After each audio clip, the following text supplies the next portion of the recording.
मागच्या 16 दिवसात महाराष्ट्रात छोटे मोठे मिळून तब्बल 29 भूकंपाचे धक्के नोंदवले गेले आहेत. हा आकडा नागरिकांसाठी खरंच धडकी भरवणार आहे. 30 जुलै ते 14 ऑगस्ट या केवळ 16 दिवसांच्या कालावधीत महाराष्ट्रात तब्बल 29 वेळा भूकंपाचे धक्के जाणवले आहेत. विशेष म्हणजे नाशिक आणि पालघरच्या काही भागात जमिनीखालून येणारा तो आवाज आणि हादरणाऱ्या जमिनीनं नागरिकांच्या मनात धडकी भरवली आहे. पण सातत्यानं हे धक्के का बसत आहेत? आपण मोठ्या संकटाच्या उंबरठ्यावर आहोत का? आणि मुंबईसह इतर भागांना धोका आहे का, यावर तज्ञ काय म्हणतात, या सगळ्या प्रश्नांची उत्तरं या व्हिडिओच्या माध्यमातून जाणून घेणार आहोत. नमस्कार, मी रुपल आणि तुम्ही पाहत आहात विशेष भारी. मंडळी, गेल्या काही दिवसातला डेटा पाहिला तर परिस्थिती खरोखरच लक्ष वेधून घेणारी आहे. इंडियन एक्सप्रेसच्या आकडेवारीनुसार 30 जुलै ते 14 ऑगस्ट या कालावधीत महाराष्ट्रात 29 भूकंपांचे धक्के नोंदवले गेले. यातले सर्वाधिक म्हणजे तब्बल 24 धक्के एकट्या नाशिक आणि आसपासच्या परिसरात जाणवले. 4 धक्के पालघरमध्ये तर एक नागपूरमध्ये जाणवला. याआधी जुलैमध्येही नाशिकमध्ये सलग 6 दिवसात तब्बल 10 वेळा भूकंपाचे धक्के जाणवले होते. तर याच काळात पालघरमध्ये 2 वेळा धक्के बसले. म्हणजे गेला पूर्ण महिना दीड महिना नाशिक आणि पालघर परिसर सतत अस्वस्थ आहे. या भूकंपांची तीव्रता 2 ते 4.5 रिश्टर स्केलची असून ते जमिनीखाली 5 ते 8 किलोमीटर इतक्या उथळ खोलीवर झाले. थोडक्यात ही काही एका रात्रीत घडलेली घटना नाही. गेले जवळपास 3 आठवडे महाराष्ट्राची भूमी धक्क्यांवर धक्के सहन करतीये. आता मूळ प्रश्नाकडे वळूया की असं का होतंय. तर भूगर्भशास्त्रज्ञ या घटनेला एक विशिष्ट नाव देतात, अर्थक्वेक स्वॉर्म, म्हणजे भूकंप समूह. साध्या भाषेत सांगायचं झालं तर हा प्रकार म्हणजे एखादा मोठा विनाशकारी भूकंप होण्याऐवजी एकाच भागात कमी कालावधीत सातत्यानं अनेक सौम्य धक्के जाणवत राहणं. तज्ञांच्या मते ही घटना भूकंप समूह याच प्रकारातील आहे. म्हणजे कमी कालावधीत मोठा भूकंप न होता अनेक सौम्य धक्के बसण्याचा हा प्रकार आहे. आणि यात आणखी एक रंजक गोष्ट म्हणजे हे धक्के जमिनीपासून अगदी कमी खोलीवर होत असल्यानं काही ठिकाणी नागरिकांना गडगडाटासारखा आवाजही ऐकू येतो. त्यामुळेच अनेकांना वाटतं की जणू आकाशात ढग गडगडतायत, पण प्रत्यक्षात तो आवाज असतो जमिनी खालून. महत्वाचं म्हणजे अर्थक्वेक स्वॉर्म प्रकार भारतात पूर्णपणे नवीन नाही. महाराष्ट्रात या आधीही कोयना वारणा परिसरात धरणामुळे असे धक्के नोंदवले गेले आहेत. आता सातत्यानं हे धक्के जाणवण्याची कारणं काय? तर सुरगाणा दिंडोरी परिसरातील विशिष्ट भूगर्भीय रचनेमुळे कमी तीव्रतेचे आणि कमी खोलीवरील भूकंप वारंवार होत असल्याचं तज्ज्ञांचं मत आहे.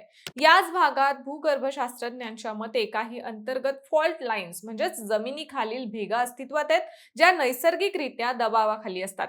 जेव्हा या भेगांच्या आतील खडकांवरचा ताण एका मर्यादेपलीकडे जातो तेव्हा तो हलक्या धक्क्यांच्या रूपात बाहेर पडतो.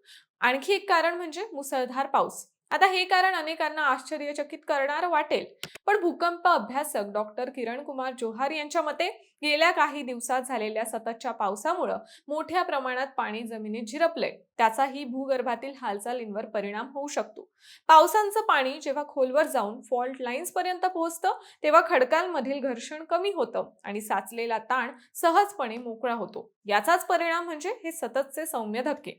सोप्या भाषेत समजून घ्यायचं म्हटलं तर महाराष्ट्राचा मोठा भूभाग, ज्यामध्ये नाशिकचा समावेश होतो, तो दख्खनच्या पठाराचा भाग आहे. या प्रदेशात मोठ्या प्रमाणावर बेसाल्ट खडक आढळतात. या खडकांमध्ये नैसर्गिकरित्या लहान मोठ्या भेगा आणि छिद्रे असतात. पावसाळ्यात जेव्हा मुसळधार पाऊस पडतो तेव्हा हे पाणी खडकांच्या या भेगांमध्ये शिरते. या प्रक्रियेमुळे खडकांच्या आत पाण्याचा अंतर्गत दाब वाढतो. जेव्हा हा दाब खडकांच्या सहनशक्तीच्या पलीकडे जातो तेव्हा ती ऊर्जा बाहेर पडते. या ऊर्जेचे रूपांतर छोट्या भूकंपांच्या धक्क्यांमध्ये होते. यालाच वैज्ञानिक भाषेत हायड्रोसेस्मिसिटी म्हणतात. त्यामुळे पाऊस आणि भूकंपीय हालचाली याचा संबंध पूर्णपणे नाकारता येत नाही. दिलासादायक बाब म्हणजे या धक्क्यांमागे नजीकच्या भविष्यात मोठा भूकंप होण्याची तातडीची शक्यता असल्याचे कोणतेही संकेत नाहीत, असं भूगर्भशास्त्रांनी स्पष्ट केलंय. आता सर्वात मोठा प्रश्न, मुंबई आणि जवळपासची ठिकाणं सुरक्षित आहेत का?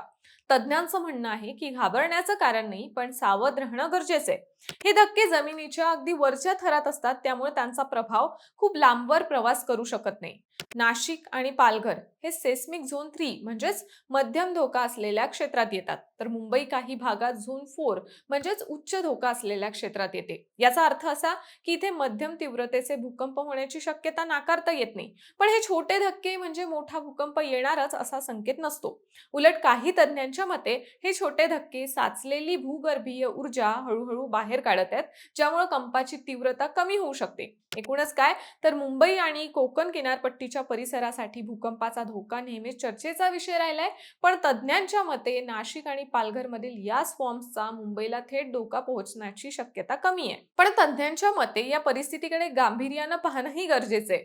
आपण अर्थक्वेक्स रेझिस्टंट इमारतींच्या निर्मितीकडे दुर्लक्ष करू शकत नाही. आपल्याकडील इन्फ्रास्ट्रक्चर किती सक्षम आहे यावर आता अधिक भर देणं आवश्यक आहे. इमारतींचे डिझाईन आणि बांधकाम करताना IS 1893 च्या सर्व तरतुदींचे पालन करणं बंधनकारक असायला हवे, जेणेकरून भविष्यात मध्यम किंवा तीव्रतेच्या भूकंपाला तोंड देण्याची क्षमता आपल्या इमारतींमध्ये निर्माण होईल, असं तज्ज्ञ म्हणतात.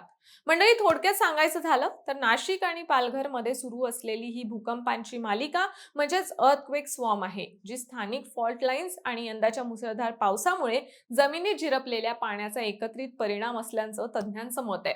सध्या तरी मोठ्या भूकंपाचे संकेत नाहीत, पण सावधगिरी बाळगणं, योग्य माहिती ठेवणं, आपत्ती व्यवस्थापनाच्या मार्गदर्शक तत्वांना आत्मसात करणं हेच हिताचं ठरेल. बाकी तुमच्याही भागात असे काही धक्के जाणवले आहेत का?